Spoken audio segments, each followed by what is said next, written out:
What is going on, my peeps? Man, Versatile's back with another video. Back here to finally talk about War for Wakanda, the new DLC expansion that Crystal Dynamics dropped from Marvel's Avengers on the 17th. Today is now the 24th. The 24th, Kobe Day, by the way. You know what I'm saying? 8/24. We're going to talk about, was the DLC good, and everything that we got.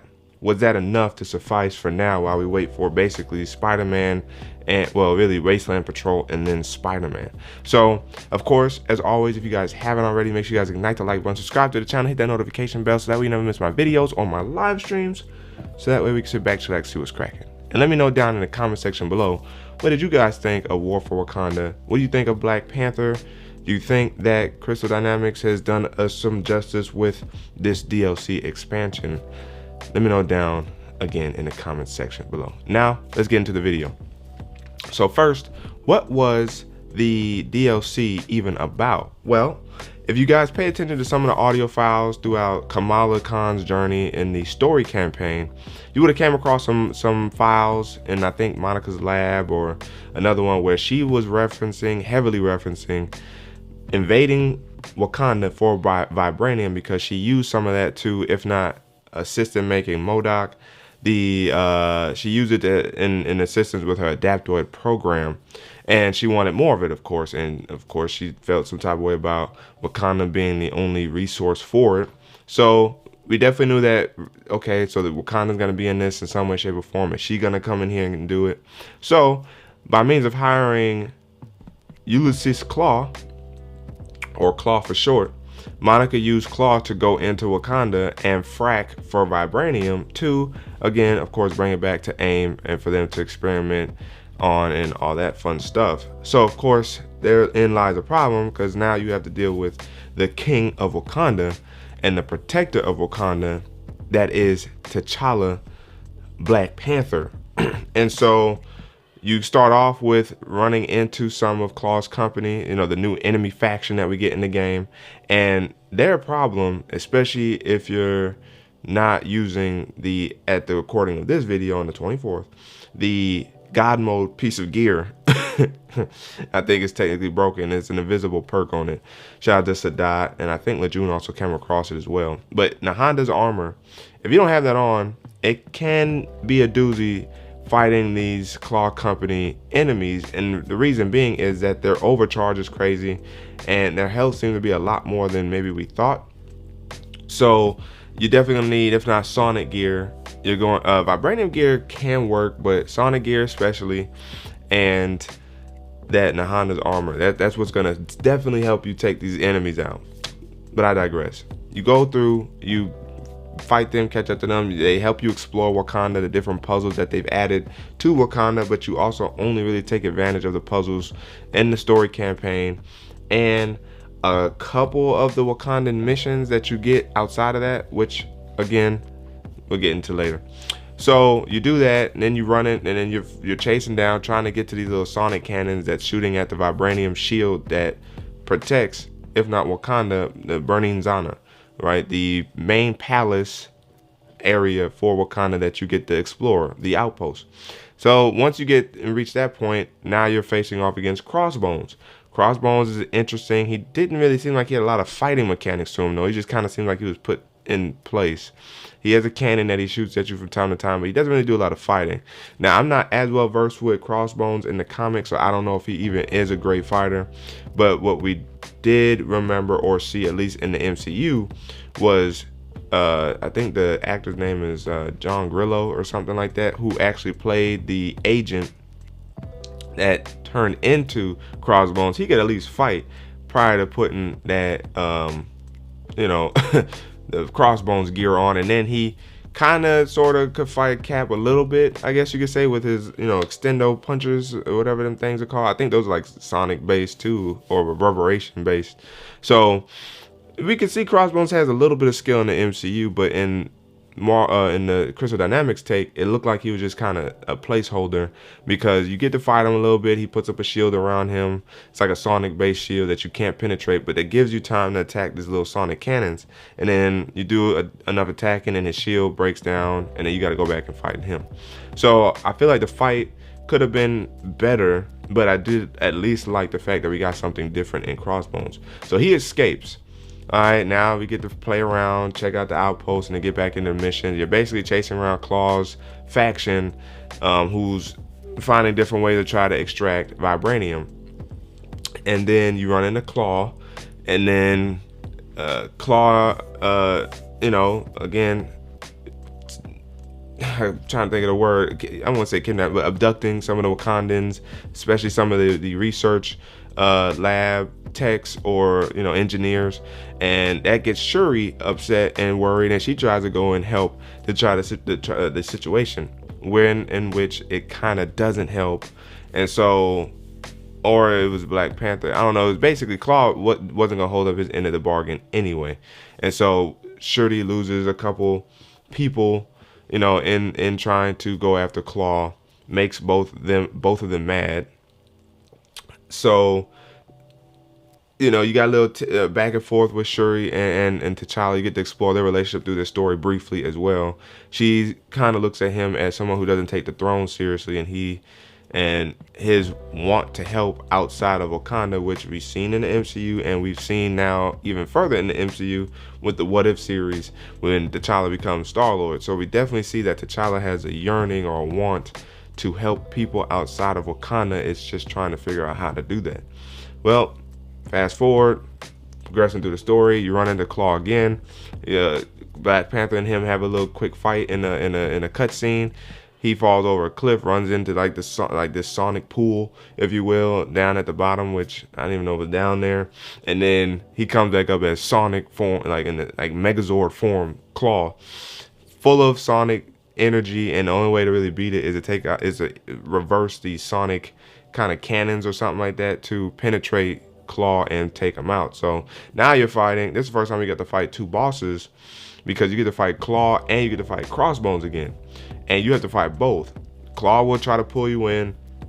You'll have to fight Claw, and then you'll beat him out of his little Sonic shield, so that way you can go help your Avengers friends, your little Avengers strike team, to go fight Crossbones. You have to wear Crossbones down to where you can take out these Sonic pieces of gear.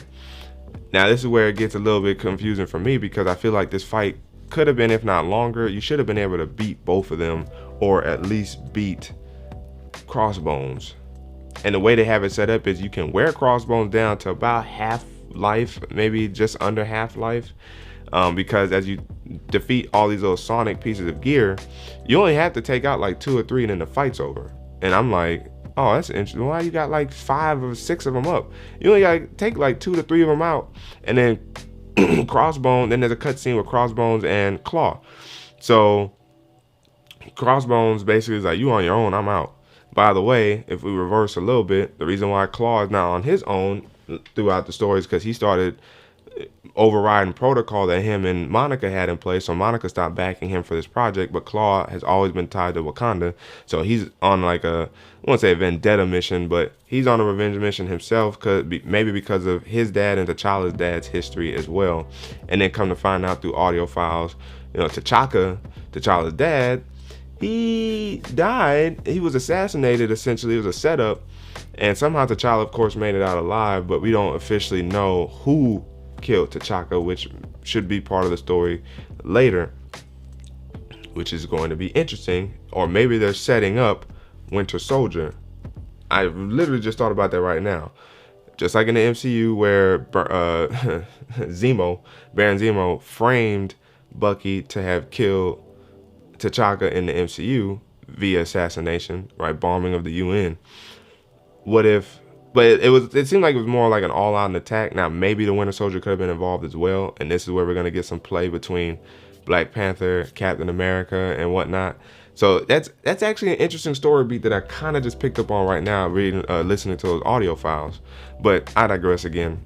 Back to the fight. They should have allowed us to fight Crossbones to his finish, but instead we get him down to about half, just under half, maybe a quarter life left, and then he dips out of the fight. He's like, you on your own, I'm out. So it's the second time now we fight Crossbones and we couldn't beat him. So it's like, okay, so we can't even actually defeat Crossbones. He keeps escaping, or basically just leaving, like, all right, I'm out, and then that's it. So now you're tasked to fight Claw. Well, at this point now you can just wear Claw out because you only took out 2 or 3 of the 5 or 6 cannons, or like little levitating, sonic blasters, and which you don't have to touch no more either. By the way, now you're just fighting Claw full hand with however much health he has left, and you don't get to really beat him all the way. So that was a little unfortunate, but that's why I feel like it still feels like the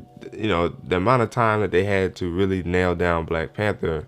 It seemed like they put more effort into nailing Black Panther than the actual story expansion or DLC expansion, because it was also very brief. I know they say 7 to 8 hours of additional gameplay with the story, and really it's really more so heavily focused on the in-game portion of Black Panther and not the story expansion. The story itself you can play and beat within an hour, an hour and a half, 2 at most. So the other 4 to 5 hours really is you just, if not grinding, leveling up Black Panther's hero level to 50 and or getting his power level to 150, which doesn't honestly take that long if you already have the resources at your hands to speed the process up.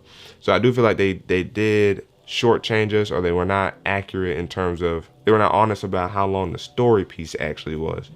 And much like the other ones, if we want to use history as an example, Kate Bishop was about the same length, 2 hours or so. And then Future Imperfect with Hawkeye was also about an hour. I almost feel that was even shorter. That was about an hour as well, hour and a half for Hawkeye and Maestro. So with Black Panther, again, hour and a half at most. Now, of course, being in a better designed area, Wakanda, or I wouldn't say better, but more complex, more uniquely designed area in Wakanda, you can see the time that they put into getting Wakanda right, which was amazing. I liked what they did with Wakanda. It felt very open.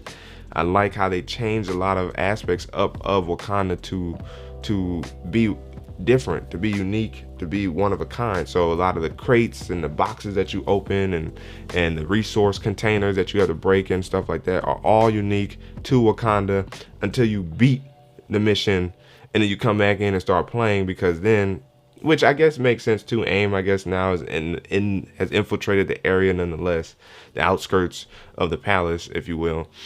Now you get enemy factions from AIM alongside the Claw faction and whatnot. So I think I would be a little biased, and honestly, and say like it should have just stayed unique to the crawlers, Claw's company and whatnot. Having the drones there and kind of takes some of it out, right? And then sometimes the resource crates that you break would end up subbing out from the Wakandan version to the typical little square containers. So I do feel like if they could keep that consistent and keep Wakanda like special from that standpoint, that would be great, because every other place outside of Wakanda is exactly the same. So I would say overall the story, although nice, gave us a level into what Black Panther and T'Challa is, Shuri is, Zaravari, the hints at Doctor Strange and or Wanda and or Silver Surfer or Reed Richards. That was also neat.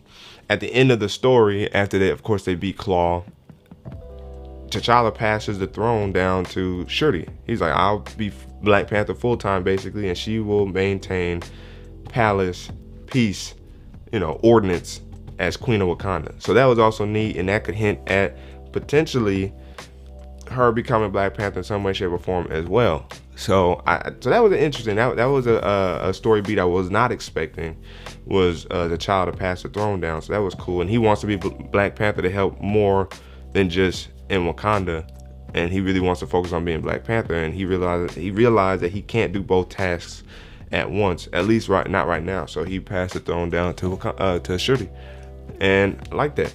So overall, the story was cool. I get a story like despite what I said, I would say the story itself was like a solid 8 out of 10. And I would say 8 out of 10 because the story was good. You got to see a Claw, you got to see Black Panther. You got to see T'Challa, Shuri, Zaravari, Crossbones. But that's where they dropped the ball. The big 2 points that they're missing is from how they dropped the ball on Crossbones, because we didn't really get any story or fulfillment out of who Crossbones is.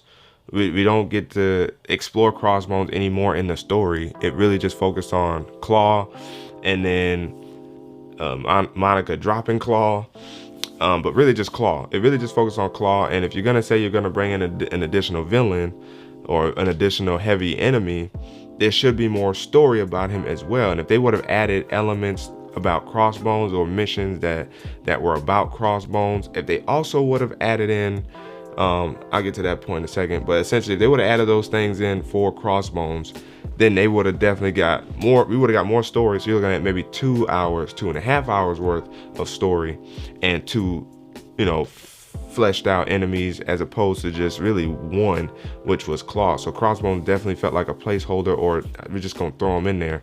And in a way, it kind of felt like Taskmaster, right? We if you watch some things, including the new Black Widow movie, you get to see into some of what Taskmaster is. But even in this form, this story, this character development of Taskmaster, we don't have much really about Taskmaster. He was, again, just kind of thrown in there as a story cinematic piece in a villain sector. Now, I hope that we get to explore Crossbones a little bit more, and then hopefully that leads up to a villain sector. But as I said, 8 out of 10 for the story, and that is which is a good score still. It's a B minus. But just the lack of Crossbones and lack of maybe additional depth into maybe even Claw, or you could say Shuri, or just additional missions for the story. That's where I think it could have did better. So that, I would say, hopefully there's improvements with that going forward.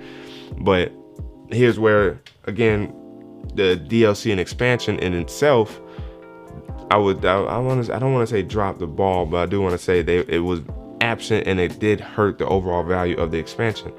Yes, we get a new biome in Wakanda. Yes, we got a new story about Wakanda. Yes, we got a new character in T'Challa / the Black Panther. All great. That does expand the game from that perspective. But where they again dropped the ball, now this is where they dropped the ball, is the villain sector. Now, if you were more transparent with communication, that's something I'm always say, is transparency with your communication.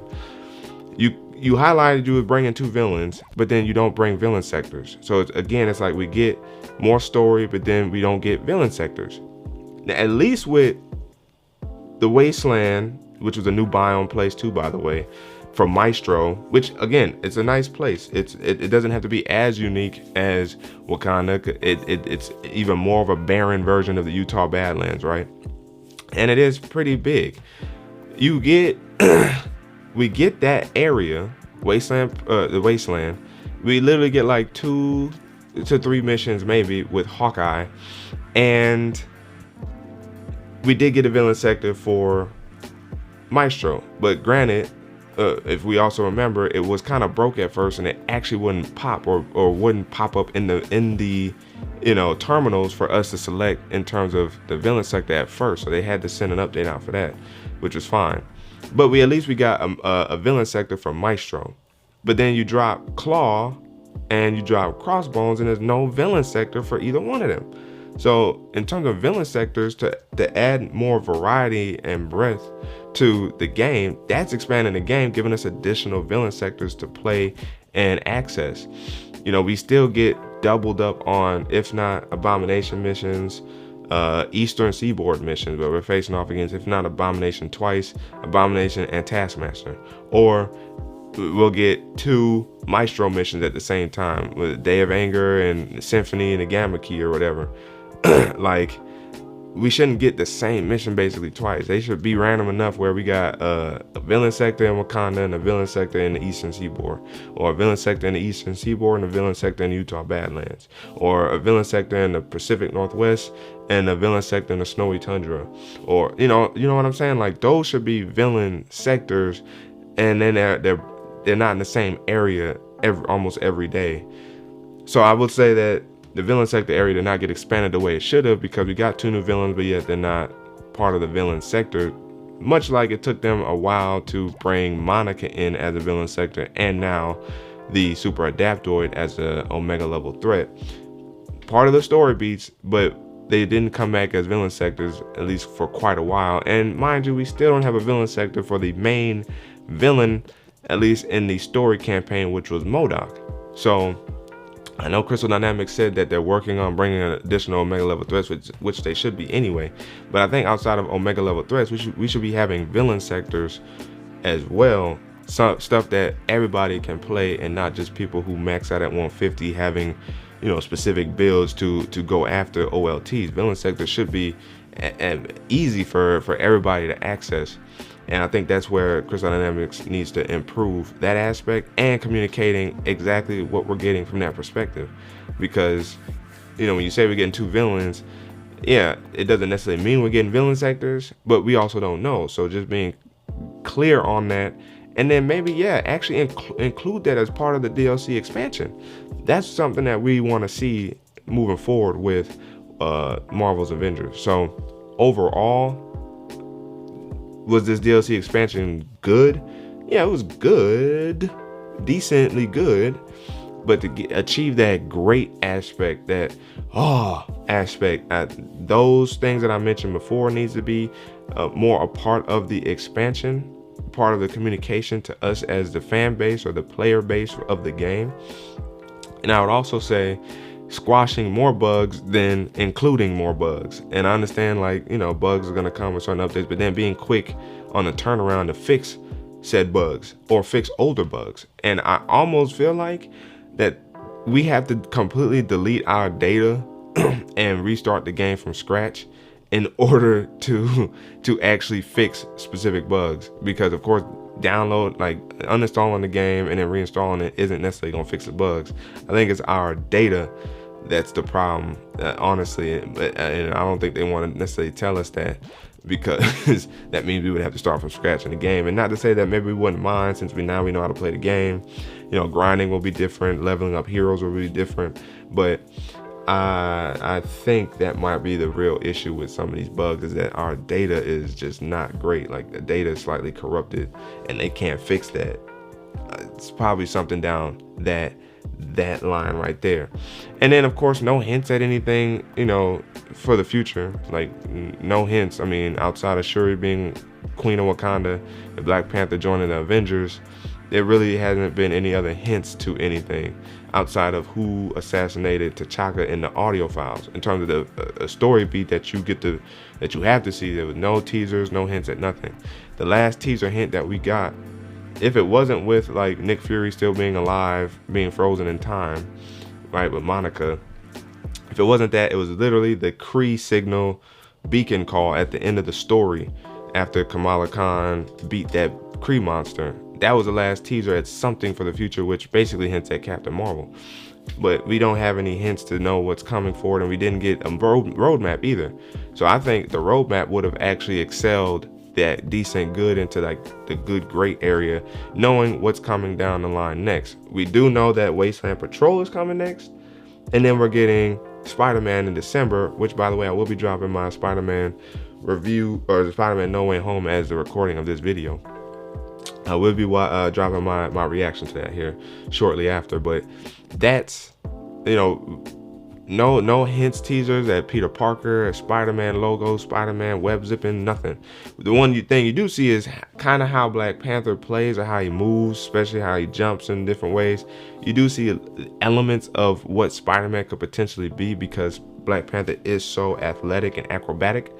So that's good there. So there's hope for Spider-Man to be good from that perspective, but we don't know what's happening. Wasteland Patrol got switched around, basically got bumped to post War for Wakanda, which I think is a free roam version, and essentially being able to go in the wasteland and just explore, and things pop up, resources pop up, little missions pop up for you to do. Maybe you just can fight a boss right there. Maestro's roaming around. So it will be interesting to see what that's gonna look like. Supposedly, I think it's supposed to come in September, but don't hold me to it. And then Spider-Man is most likely releasing the week of Spider-Man No Way Home. And if Spider-Man No Way Home is releasing that Friday on the 17th, that means that the the DLC for Spider-Man is probably dropping that Tuesday. So 3 days prior to that'd be what, December 14th. Yeah, Tuesday, December 14th is when we're probably getting that Spider-Man DLC. Come back to the video and let me know that your boy got it right. All right. But those are my thoughts on War for Wakanda. Hopefully you guys appreciate it and enjoying it. Again, let me know down in the comment section below what you guys think about War for Wakanda. Black Panther, T'Challa, Shuri, Zaravari, the atmosphere, Claw, Crossbones, the DLC itself, bugs, glitches you came across. Are you hopeful for the game? I'm hopeful for the game still. I still enjoy playing it. I still love playing it, but I want that fire to play the game to continue and last. And I don't want to end up feeling like I got to put it down and put it to the side, because it's nothing if not to do. There's only so much you can do, because grinding pretty much comes to a halt when you got the gear that you want, you know, especially once we start getting loadouts. Like, there's only so many builds you can do, right? That's another aspect. PS is the vibranium and sonic gear in this game is not that great. Like, it should be better, considering those are two new status effects that you added, and it's hard to kind of build a vibranium build for Black Panther, or hard to build a sonic build for him. Like, Sonic is essentially only held to ranged. No, it's actually not. You only get one attribute or one gear perk for Sonic for both melee and ranged. And then you don't get no defensive or heroic gear that has anything to do with Sonic. Vibranium, you do have all slots across the board, gear that will have Vibranium for melee, ranged, defensive, and heroic. But it's the stats that come alongside those that don't make it that well. But the perks that are available for Vibranium is actually pretty decent. It's just aligning those correctly with stats. that's really it. So yeah, that's where they could get so much more better in terms of the gear as well, and then gear not coming out being so completely broken that you can use it to essentially farm everything else. Not to say that, hey, we get a slight break as gamers, so that's cool, that's fun, no problem there, but at least just put a time limit on it. Like, you know, we're gonna give them a week to have fun with this, and then we're gonna come back and then actually properly adjust this right here, because you only need 2 to 3 Black Panthers, and if y'all know what y'all doing and you got that Nahanda's armor on, oh, it's a wrap. I mean, me and another friend, I wish I recorded the gameplay, but me and another buddy, Black Panther, teamed up. We had a third one, but he was lower than us, so he wasn't as effective as he could have been. Man, we rocked that out. It took us 12 minutes overall, but I think it only took us 15 to 30 seconds to actually beat, or maybe a minute to beat the super adaptoid, and that Nahanda's armor, baby. So yeah, let me know down your thoughts in the comment section below. But if you haven't already, make sure you guys can like the like button, subscribe to the channel, hit that notification bell, so that way you don't miss my videos on my live streams. That way you can sit back, chillax, see what's cracking. With your man Broso signing out until the next video. Wait, boy.